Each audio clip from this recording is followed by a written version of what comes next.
Hara Shankar Jai Jaishankar. Subscribe பண்ணுங்க. ஸ்ரீ மகாபெரிவா திருவடிகள் சரணம். ஹர ஹர சங்கர ஜெய் ஜெய்சங்கர். நம்மளுடைய மகாபெரிவா துணை சேனலை தொடர்ந்து ஃபாலோ பண்ணிட்டு இருக்க அத்தனை பேருக்குமே மிகப்பெரிய நன்றிங்க.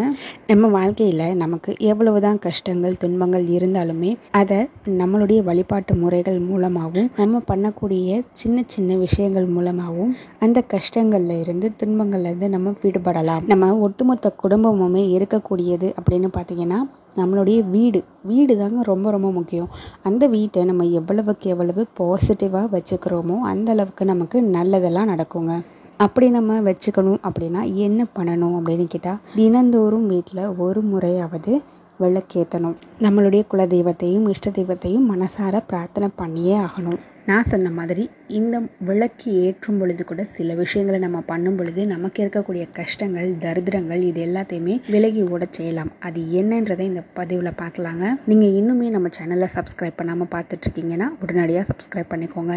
பொதுவாக இந்த ஒரு இலை, இதை இலைன்னு சொல்லலாம், இல்லைன்னா பூன்னு சொல்லலாம். இந்த பூவை நீங்கள் சாற்றி வேண்டுதல் வச்சா எந்த தெய்வமாக இருந்தாலும் வசமாகும், உங்களுக்கு வசியமாகும் அப்படின்றது தான் ஐதீகம். அந்த பூ என்னன்னு பார்த்தீங்கன்னா மறிக்கொழுந்து. இந்த மறிக்கொழுந்துடைய வாசத்தை அளவே இல்லைங்க. இந்த மறிக்கொழுந்து நீங்கள் வாங்கி அம்மியில் அப்படி இல்லைன்னா மிக்சியில் நீங்கள் நல்லா பேஸ்ட் மாதிரி அரைச்சிக்கோங்க.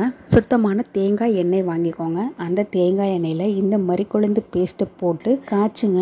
ஊரையே கட்டி இழுக்கக்கூடிய அளவுக்கு அந்த சமயம் உங்களுக்கு வாசனை வரும். இந்த வாசனை மிக்க இந்த எண்ணெயை நீங்கள் ஒரு பாட்டிலில் பத்திரப்படுத்தி வச்சுக்கோங்க. இந்த மூலிகை எண்ணெயினால் நீங்கள் தினந்தோறும் காமாட்சி அம்மன் விளக்கில் எண்ணெய் ஊற்றி விளக்கேற்றுங்க. ஒரு தடவையாவது விளக்கேற்றுங்க. உங்களால் தினந்தோறும் பண்ண முடியல அப்படின்ற பட்சத்தில் வாரத்தில் வெள்ளி செவ்வாய் இந்த கிழமைகளையாவது கண்டிப்பாக ஏற்றுங்க. உங்களுடைய குலதெய்வ கோவிலுக்கு நீங்கள் போகிறீங்க அப்படின்னாலும் இந்த எண்ணெயை எடுத்து போய் குலதெய்வ கோவிலுக்கு விளக்கேற்றுனீங்க அப்படின்னா நிச்சயமாக அவங்களுடைய அருள் உங்களுக்கு கிடைக்கும். உங்கள் வீட்டில் இதை தினந்தோறும் ஏற்றும் பொழுது தடைப்பட்ட அத்தனை நல்ல விஷயங்களும் உங்களுக்கு உடனடியாக நடக்கும். பணம், செல்வம், தங்கம் இந்த மாதிரி 16 வகை செல்வங்களுமே உங்கள் வீட்டில் தாண்டவமாடும். ஹர ஹர சங்கர ஜெய ஜெய சங்கர.